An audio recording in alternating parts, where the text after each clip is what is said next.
हम लोग देखेंगे अल्टरनेटिंग सीरीज को और इसकी कन्वर्जेंस और डाइवर्जेंस को चेक करेंगे। तो अल्टरनेटिंग सीरीज आपके पास ऐसी सीरीज है जिसमें अल्टरनेट साइन आते हैं। हमने एक सीरीज देखी थी 1/n, n is equal to 1 to infinity. हमने देखा था कि ये एक डाइवर्जेंट सीरीज है, मैंने इसका प्रूफ भी आप लोगों को दिया था। लेकिन अगर ये सीरीज ऐसे आए -1 की पावर n 1/n, तो ये सीरीज इससे डिफरेंट है। ओके, ये एक अल्टरनेटिंग सीरीज है क्योंकि इसमें जब आप n की जगह पे 1 पुट करेंगे तो आपके पास एक नेगेटिव टर्म आएगी। इसमें n की जगह 1 पुट करेंगे तो 1 आएगा, इसमें n की जगह 1 पुट करेंगे तो -1 आएगा। प्लस n की जगह 2 पुट करेंगे तो इसमें 1/2 आएगा, इसमें n की जगह 2 पुट करेंगे -1 की पावर 2 +1 और +1/2। तो ये सेम है लेकिन फर्स्ट वाले डिफरेंट है। 1 के बाद 2 के बाद 3 पुट करेंगे +1/3 आएगा, लेकिन इसमें 3 पुट करेंगे -1 की पावर 3 -1/3 आएगा एंड सो ऑन। सो एक नेगेटिव एक पॉजिटिव अल्टरनेट साइन आते हैं, इसीलिए इसको अल्टरनेटिंग सीरीज भी कहा जाता है। ये सीरीज डाइवर्जेंट है लेकिन इस सीरीज के बारे में मुझे कुछ नहीं पता अभी। हमने देखना है कि ये सीरीज इसका सम निकाला जा सकता है कि नहीं। पॉसिबल है निकाला जा सकता हो क्योंकि इसमें तो सारी प्लस होनी है। हमें पता है ये नहीं प्लस किया जा सकता, सम पॉसिबल नहीं है, हम इसको डाइवर्जेंट कहते हैं। लेकिन हो सकता है कुछ नेगेटिव कुछ पॉजिटिव के साथ कैंसिल हो जाए, कुछ कुछ इस तरह से हो कि आपके पास सम निकल आए। ओके, चले हम इसे चेक करते हैं। तो टेस्ट अप्लाई करेंगे, उसको हम कहते हैं अल्टरनेटिंग सीरीज टेस्ट। तो टेस्ट में आप दो चीजें चेक करते हैं। आप ए एन निकालते हैं 1/n, बिल्कुल वैसे ही जैसे इसमें निकालते हैं। ठीक है, ये स्टेप तो सेम है, इसमें भी ए एन आपका 1/n होगा और इसमें भी आपका ए एन जो है वो 1/n होगा। इसमें सिर्फ ये टेस्ट यूज होगा, इसके अलावा आप और कोई टेस्ट यूज नहीं कर सकते, ना रेशो, ना रूट, ना लिमिट कंपैरिजन, ना बेसिक कंपैरिजन। अल्टरनेटिंग सीरीज में सिर्फ ये एक टेस्ट यूज होता है। जब भी अल्टरनेटिंग का क्वेश्चन आएगा तो आपको ये टेस्ट आपके माइंड में लाजमी तौर पे होना चाहिए, अदरवाइज आपको मार्क्स नहीं दिए जाएंगे। टेस्ट क्या है इसमें? पहली कंडीशन ये टेस्ट की कि लिमिट पुट की जाए n approaching to infinity, answer 0 आना चाहिए। 1 लिमिट पुट करेंगे एन की जगह पे इंफिनिटी, 1/इंफिनिटी, आंसर 0 आ जाएगा। ओके, सो टेस्ट की पहली कंडीशन तो पूरी हो गई आपके पास। दूसरी कंडीशन ये है कि आपने इसको फंक्शन के तौर पे लेट कर लेना है, f of x equal to 1/x, n की जगह पे x कर देना, इसका डेरिवेटिव लेना है। डेरिवेटिव जो आपके पास आना चाहिए, x की पावर ऊपर जाके -1 होगी, पावर शुरू में जो भी आप इसका डेरिवेटिव बड़ा इजीली ले सकते हैं, -1/x के रहेगा। तो ये आंसर आपका लेस देन 0 आना चाहिए, लेकिन नेगेटिव आना चाहिए साथ। ठीक है, ये देखे ना 1 है तो 1 तो पॉजिटिव नंबर है, x का किसी नंबर का स्केयर करें तो पॉजिटिव आंसर आता है, तो इतना हिस्सा तो पॉजिटिव है। ये वाला जो माइनस का साइन है इसको लेस देन 0 बना रहा है, आपके डेरिवेटिव को नेगेटिव कर रहा है। इसको जब आपका डेरिवेटिव लेस देन 0 आता है तो हम कहते हैं फंक्शन इज डिक्रीजिंग, हम इसे डिक्रीजिंग कहते थे एफएससी में, आपने 2.9 अगर पढ़ी होगी। आपकी nth टर्म 0 है, फंक्शन डिक्रीजिंग है, इसका मतलब है कि आपकी सीरीज कन्वर्जेंट है। ठीक है, nth टर्म 0 आ जाए और डेरिवेटिव लेस देन 0 आ जाए तो हम अपनी सीरीज को कन्वर्जेंट मानते हैं, यानी कि 1/n इज कन्वर्जेंट सीरीज अगर अल्टरनेट साइन के साथ आए तो, -1 की पावर n के साथ आए। वैसे आपको पता डाइवर्जेंट है।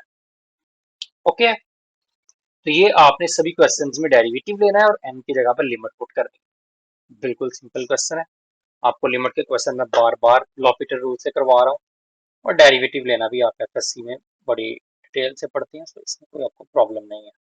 ओके, ये हिस्सा तो हो गया आपका। डिफरेंट क्वेश्चंस आप इसके प्रैक्टिस करेंगे। ओके, इसके बाद आते हैं कंडीशनली कन्वर्जेंट के ऊपर। एक होती है कंडीशनली कन्वर्जेंट, ये टर्म किधर आती है इसकी डेफिनेशन भी आपने करनी है, डेफिनेशन भी इंपॉर्टेंट। एक होती है कंडीशनली कन्वर्जेंट, एक होती है आपके पास एब्सोल्यूट कन्वर्जेंट। ये टर्म सिर्फ तभी आती है जब अल्टरनेटिंग सीरीज आती है, वरना इनकी कोई इंपॉर्टेंस नहीं। और डाइवर्जेंट का तो आपको पता ही है। डाइवर्जेंट, अब कन्वर्जेंट की दो टाइप्स आ गई हैं, एक कन्वर्जेंट कंडीशनली कन्वर्जेंट और एक एब्सोल्यूट कन्वर्जेंट। कंडीशनली कन्वर्जेंट हम ऐसी सीरीज को कहते हैं कि जैसे कि मैंने अभी ऊपर एग्जांपल दी है, आप इसी एग्जांपल को देख लेते हैं, बड़ा इजीली आपको ये बात समझ में आ जाएगी। 1/n इज डाइवर्जेंट सीरीज, आपको पता है। कैसे प्रूफ करेंगे आप 1/n इज डाइवर्जेंट? भाई किसी भी तरह से कर लो, इसको इंटीग्रल टेस्ट के साथ कर लो 1/n को, इसको एज ए 1/x लिख लो और इंटीग्रेशन कर लो। अगर प्रॉपर आंसर आ गया तो कन्वर्जेंट, इन्फिनिटी आ गया तो डाइवर्जेंट। तो आप इसकी इंटीग्रेशन बड़ी इजीली कर सकते हो, log x इंटीग्रेशन आएगी। तो बहरहाल मुझे पता है कि 1/n इज डाइवर्जेंट सीरीज। तो कोई टेस्ट अप्लाई किया जाए, जो आपको क्वेश्चन दिया गया है ना, जैसे ये क्वेश्चन है, इसमें इसको लेके 1/n को कोई टेस्ट अप्लाई किया जाए इसके ऊपर, जैसे कि integral test, ratio test, root test, नहीं इनको छोड़ दें, रेशो रूट छोड़ दें, लिमिट कंपैरिजन या बेसिक कंपैरिजन, जो टेस्ट हम अप्लाई करते आए हैं, सारी एक्सरसाइज जिसके अंदर हमने बड़े काफी सारे क्वेश्चन किए, आपने प्रैक्टिस भी की, असाइनमेंट भी किया आप लोगों ने। तो कोई टेस्ट अप्लाई किया जाए इसके ऊपर, ए एन के ऊपर, तो आपकी सीरीज आ जाए डाइवर्जेंट। जैसे कि 1/n के ऊपर अगर आप इंटीग्रल टेस्ट अप्लाई करते हो तो 1/n इंटीग्रल टेस्ट के साथ डाइवर्जेंट आएगी। लेकिन फिर आपको याद आए कि मेरे पास तो एक अल्टरनेटिंग टेस्ट भी था, nth term direct limit infinity put कर दो और फंक्शन का डेरिवेटिव लेस देन 0 आ जाए, तो हम तो कन्वर्जेंट कहते हैं। सो अल्टरनेटिंग सीरीज को देख के आपने कहा मैंने अल्टरनेटिंग टेस्ट भी अप्लाई करना है, तो उसके बाद आप अल्टरनेटिंग टेस्ट अप्लाई करो तो आपकी सीरीज आ जाए कन्वर्जेंट। तो हम कहते हैं कंडीशनली कन्वर्जेंट। ठीक है, हम क्या कहते हैं? Conditionally convergent. वैसे किसी टेस्ट के साथ डाइवर्जेंट आए,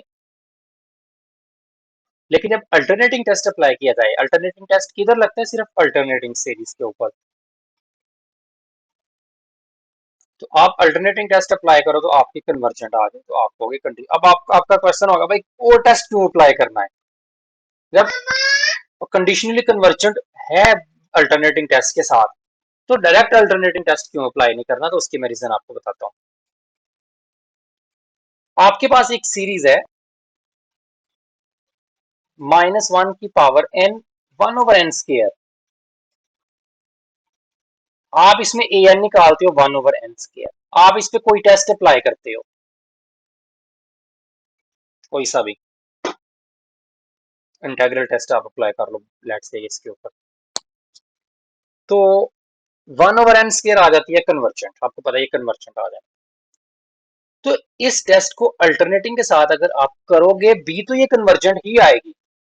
अगर वैसे कन्वर्जेंट आ गई है तो अल्टरनेटिंग से भी कन्वर्जेंट ही आएगी, आपको करने का फायदा कोई नहीं है। जो वैसे कन्वर्जेंट है वो अल्टरनेटिंग टेस्ट के साथ भी कन्वर्जेंट आती है, आंसर भी 0 आएगी और फंक्शन का डेरिवेटिव लेस देन 0 भी आएगा। सो जो वैसे कन्वर्जेंट आ जाए उस पे अल्टरनेटिंग टेस्ट अप्लाई नहीं करना चाहिए, उस टेस्ट को हम कह देते हैं एब्सोल्यूट कन्वर्जेंट।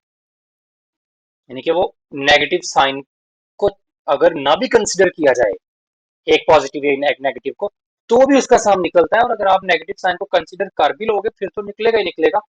इसलिए हम अल्टरनेटिंग टेस्ट कब अप्लाई करते हैं, ये क्वेश्चन है। एक सीरीज आपको अल्टरनेटिंग दी गई है, आपने उसके ऊपर कोई टेस्ट अप्लाई किया, integral, basic comparison, limit comparison वगैरह, आपकी सीरीज आ गई डाइवर्जेंट। फिर आपने उस पर अल्टरनेटिंग टेस्ट अप्लाई करना है डाइवर्जेंट आने के बाद। अगर वो कन्वर्जेंट आ जाए तो हम उसको कंडीशनली कन्वर्जेंट कह देते हैं, डाइवर्जेंट नहीं कहते। लेकिन अगर आप उसके ऊपर तो पहले को टेस्ट अप्लाई करते हैं अल्टरनेटिंग सीरीज पे, तो पहले ही कन्वर्जेंट आ जाती है, तो फिर अल्टरनेटिंग टेस्ट आप अप्लाई करो या ना करो, हम उसे एब्सोल्यूट कन्वर्जन कहते हैं। और अगर एक सीरीज डाइवर्जेंट आ जाए और बाद में अल्टरनेटिंग टेस्ट के साथ भी डाइवर्जेंट आ जाए, तो हम फिर उसको डाइवर्जेंट ही कहते हैं। तो तीन बातें आपकी हो सकती हैं। ओके ओके, ठीक है।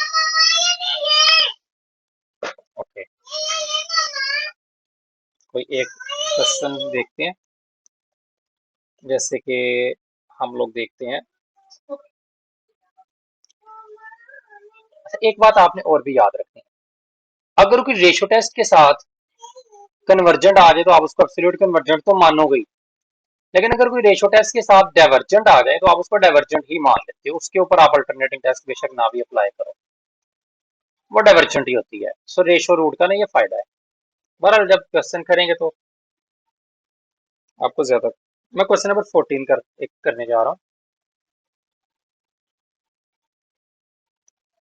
-1 की power n-1 square root of n+1 minus square root of n। अच्छा, क्वेश्चन शुरू करने से पहले आपको एक बात फौरी तौर पर माइंड में बैठा लेनी चाहिए कि ये जो आपकी सीरीज है ये अल्टरनेटिंग है, तभी अल्टरनेटिंग टेस्ट अप्लाई करना, वरना अल्टरनेटिंग टेस्ट अप्लाई नहीं करना आपने।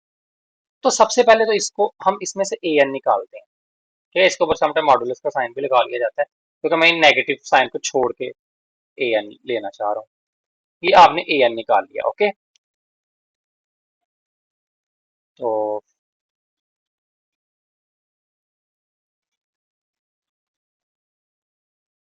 डायरेक्ट इसमें लिमिट पुट कर देते हैं,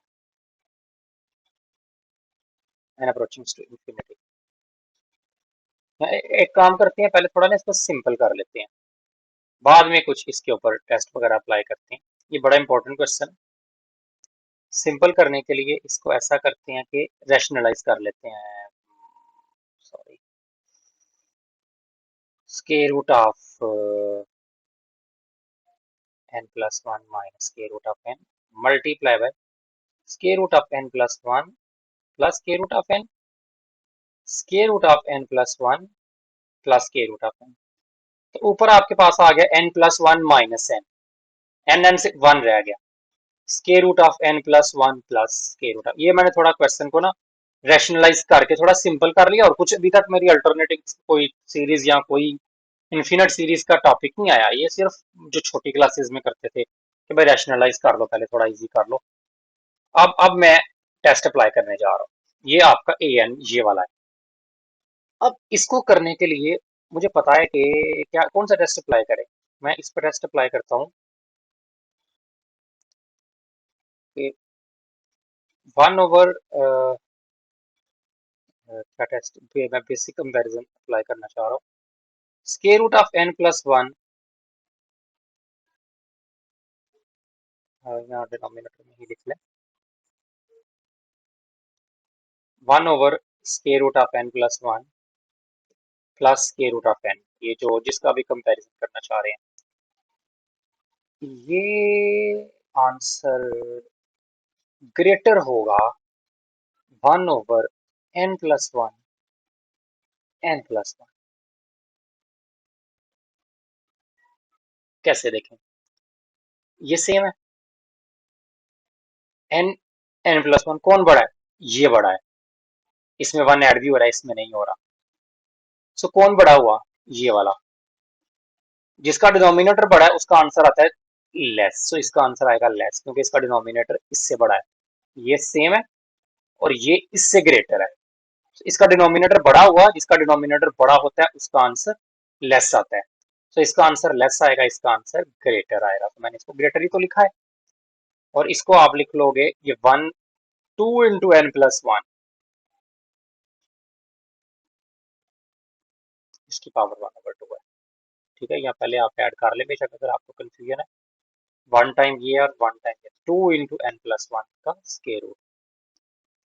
अब आप इसे लिख सकते हैं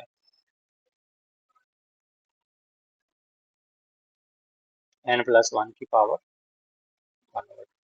आपको पता है n की पावर अगर 1 से लेस आए, 1/n अगर 1 से पावर लेस आए तो हम डाइवर्जेंट कहते थे।